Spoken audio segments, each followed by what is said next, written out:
Champions ట్రోఫీలో తుది అంకానికి సర్వం సిద్ధమైంది. ఆఖరాటకు రెడీ అయ్యాయి టీమిండియా, కివీస్. దీంతో ఇవాళ హై టెన్షన్ మ్యాచ్ జరగనుంది.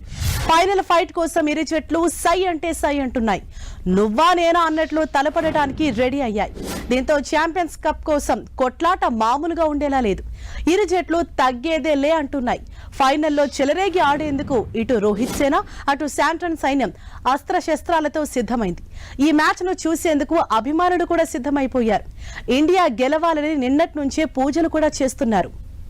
దుబాయ్ వేదికగా భారత్, న్యూజిలాండ్ మధ్య ఛాంపియన్స్ ట్రోఫీ ఫైనల్ ఫైట్ జరగనుంది. ఈ మధ్యాహ్నం 2:30కు తుది సమరం ప్రారంభం కానుంది. ఆ సమరంతో గెలిచిన టీం ఛాంపియన్స్ ట్రోఫీ 2025 విన్నర్ గా నిలుస్తుంది. కప్పు కోసం జరిగే కొట్లాట కావడంతో ఇరు జట్లు ఈ మ్యాచ్ ను ప్రతిష్టాత్మకంగా తీసుకుంటున్నాయి. గెలుపైనా ఓటమైనా చివరి వరకు పోరాడటం తథ్యం కాబట్టి ఈ మ్యాచ్ యుద్ధాన్ని ఇవాళ జరగబోయే ఈ ఫైనల్ మ్యాచ్ ను చూసేందుకు కొన్ని కోట్లాది మంది అభిమానులు అయితే నిరీక్షిస్తూ ఉన్నారు. ఖచ్చితంగా ఇండియా గెలవాలని చెప్పేసి ఇప్పటికే పూజలు కూడా చేస్తున్నారు. అయితే మరింత సమాచారంతో మా ప్రతినిధి సునీల్ మనకు అందుబాటులో ఉన్నారు. సునీల్, నరాలు తెగే ఉత్కంఠ champion trophy high voltage match ఈ రోజు భారత్ వర్సెస్ న్యూజిలాండ్ మధ్యాహ్నం 2:30 ప్రాంతంలో దుబాయ్ వేదికగా జరగనుంది. ఈ యొక్క మ్యాచ్ కోసం లీగల్ గా ఎంతమంది ఫ్యాన్స్ ఓటమి చెందకుండా అన్ని మ్యాచ్లు గెలుపుతూ వచ్చినటువంటి టీమిండియా ఈసారి ఎలాగైనా ఛాంపియన్ ట్రోఫీని దక్కించుకోవాలని చూస్తుంది. మరోవైపు అదే తరహాలో కివీస్ సైతము ఇప్పటి వరకు ఒక్కసారి కూడా ఛాంపియన్ ట్రోఫీ దక్కించుకోలేదు కాబట్టి ఈసారి ఎలాగైనా ఛాంపియన్ ట్రోఫీ దక్కించుకోవాలని మరోవైపు న్యూజిలాండ్ కూడా చూస్తున్నాడు. పరిస్థితి కనబడుతుంది. ప్రస్తుతం సరోజినీ దేవి క్రికెట్ అకాడమీ కోచ్ కిరణ్ గారు ఉన్నారు.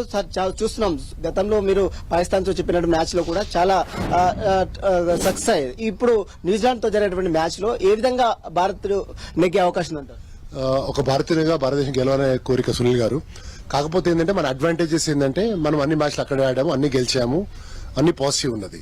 కాకపోతే ఏంటంటే ఈ ఒక్క మ్యాచ్ మాత్రం ఒక ఆ లెవెల్లో ఎలా ఉంటుందంటే ఇది ఒక సపరేట్ మ్యాచ్ అన్నట్టు. ఏ టీం అయితే మెంటల్ ప్రెషర్ హ్యాండిల్ చేస్తారో, ఏ టీం ఫిజికల్లీ స్ట్రాంగ్ ఉంటారో ఆ టీమే గెలుస్తుంది.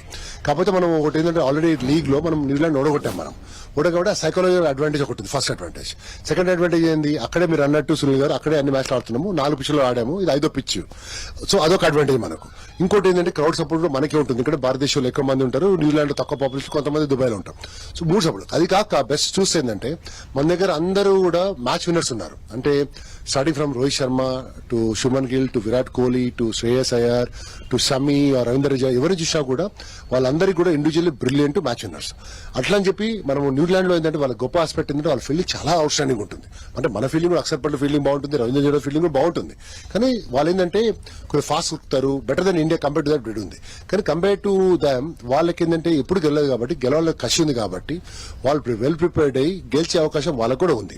సో నేను 60-40 రేషియోలో దేశం, మన భారతదేశం న్యూజిలాండ్ పై గెలుస్తుంది. ఎందుకంటే ఆల్రెడీ మనం లీగ్ లో గెలిచాం కాబట్టి. ఈ మ్యాచ్ లో టాస్ కీలకంగా మారే అవకాశం ఉంది. ఎందుకంటే లాస్ట్ టైం టాస్ గెలిచి 360 అబోవ్ రన్స్ చేశారు న్యూజిలాండ్ టీం సౌత్ ఆఫ్రికాతో. ఈ రోజు జరిగే టాస్ లో ఎవరికి ఎక్కువ అవకాశం ఉంది? మీరు గమనించుంటే సునీల్ గారు, మీరు చెప్పేదేమో సౌత్ ఆఫ్రికాతోనో పాకిస్తాన్ లో మ్యాచ్ అయింది. మనం మ్యాచ్ లో లాస్ట్ టైం మనం న్యూజిలాండ్ తో ఆడినప్పుడు న్యూజిలాండ్ టాస్ గెలిచి మనం బ్యాటింగ్ పెట్టింది. అయినా మనం 3 వికెట్లు కోల్పోయి 30 రన్లో ఓడిపోయాము. 3 వికెట్లు పడ్డాక కూడా మనం 250 స్కోర్ దాకా చేశాము, 3 కిల్. కానీ టాస్ ఎంత కీలకంగా ఉన్నది ఇంపార్టెంట్ కాకుండా బ్యాటింగ్ వచ్చినప్పుడు ఒక లెటర్సే మనం గెలిచి బ్యాటింగ్ తీసుకున్నాం. అప్పుడు ఏం చేయాలి? మనం 3 వికెట్లు పడకుండా లాస్ట్ టైం పడి 34-3 సునీల్ గారు. ఆ ముగ్గురు కనుక వాళ్ళు వికెట్ మీద ఉన్నారనుకో, 25 ఓవర్స్ దాకా ఉన్నారనుకోండి. ఎందుకంటే కొత్త బ్యాట్స్మెన్ వస్తుంది, కొత్త బ్యాట్స్మెన్ ప్రెషర్ ఉంటుంది, కొత్త సెటిల్ కావాలి, మళ్ళీ రన్స్ కొట్టాలి. సో ఈ మ్యాచ్ కనుక రోహిత్ శర్మ కనుక ఒక డిస్క్రిషన్, అంటే అగ్రెసివ్ కొట్టడం గొప్ప విషయం, దాని డౌట్ లేదు. కానీ రోజు కెప్టెన్ కాబట్టి డిస్క్రిషన్, అంటే ఏ షాట్ కొట్టాలి, ఏ షాట్ కొట్టదు, కెప్టెన్ గా వికెట్ మీద ఉన్నారనుకోండి, కొన్ని ఓవర్స్ ఒక 20 ఓవర్లు ఉన్నారనుకోండి, మనం ఆటోమేటిక్ గా 180 స్కోర్ వితిన్ 25 ఓవర్స్ వచ్చే స్కోర్ ప్లస్ 300+ స్కోర్ ఆటోమేటిక్ గా దుబాయ్ లో కూడా వస్తుంది. స్పిన్నర్ల విషయానికి వస్తే భారత్ లో 4 స్పిన్నర్లు ఉన్నారు. వరుణ్ చక్రవర్తి కావచ్చు, జడేజా కావచ్చు, ఇంకా చాలా మంది స్పిన్నర్. అదే తరహాలో అటు న్యూజిలాండ్ టీమ్ లో ఉన్న స్పిన్నర్లు ఉన్నారు. ఎట్లా ఉండబోతుంది వీళ్ళ కంబ్యాక్? మీరు డెఫినెట్లీ మీరు చాలా కరెక్ట్ మాట్లాడారు సునీల్ గారు. 4 స్పిన్నర్లు మన దగ్గర ఉన్నారు, 4 స్పిన్నర్లు వాళ్ళ దగ్గర ఉన్నారు. మిచెల్ శాండర్ కెప్టెన్ గా స్పిన్నర్ బాగున్నాడు. కానీ మీరు గమనిస్తే ఏంటంటే మన దాంట్లో 4 ఇద్దరు బ్యాటింగ్ ఆల్రౌండర్స్ ఉన్నారు. అక్షర్ పటేల్ కానీ రవీంద్ర జడేజా కానీ ఉంది. సో ఆ compare to both team spinner చూస్తే మన స్పిన్నింగ్ క్వార్టర్ బాగుంది, ఎందుకంటే మనం గెలిపిస్తున్నాము, మ్యాచ్ గెలిపిస్తున్నాం. లాస్ట్ మ్యాచ్ న్యూజిలాండ్ తో మనం ఏం చేసాం, 5 for 42 మన వరుణ్ చక్రవర్తి పర్ఫార్మ్ చేశాం. కానీ అట్ సేమ్ టైం మీరు గమనిస్తే సునీల్ గారు, హెన్రీ కూడా 5 for 42 తీసుకున్నాడు, అది మనం మర్చిపోతున్నాం. అతను ఫాస్ట్ బౌలర్ కూడా వికెట్లు తీశాడు. సో ఏదేమైనా కూడా ఈ రోజు ఈ మధ్యాహ్నం ఎవరైతే కాన్ఫిడెంట్ గా ప్రెషర్ హ్యాండిల్ చేసి వాళ్ళే గెలుస్తారు. ఇది చూస్తున్నాం మొత్తం మీద high voltage match India versus New Zealand match మరి కాసేపులోనే దుబాయ్ వేదికగా జరగనుంది. ఇప్పటికే అన్ని మ్యాచ్లు గెలుపొందినటువంటి టీమిండియా ఈసారి ఎలాగైనా 2025 ఛాంపియన్ ట్రోఫీని దక్కించుకోవాలని చూస్తుంది. అదే తరహాలో ఇప్పటివరకు ఒక్కసారి కూడా ఛాంపియన్ ట్రోఫీ దక్కించుకున్నటువంటి న్యూజిలాండ్ టీం ఈసారి ఎలాగైనా ఛాంపియన్ ట్రోఫీ దక్కించుకోవాలని చూస్తుంది. మరి చూడాలి ఈ రోజు జరిగినటువంటి మ్యాచ్ లో ఎవరు పై చేసి సాధిస్తారు. అన్ని విధాలుగా టీమిండియాకే ఎక్కువ అవకాశాలు ఉన్నట్టు ఒకవైపు క్రికెట్ ఫ్యాన్స్, క్రికెట్ క్రీడాకారులు కూడా చెప్తున్నటువంటి పరిస్థితి మాత్రం కనబడుతుంది. Vote studio. Right, thank you Sunil. ఇది హైదరాబాద్ లో నెలకొన్న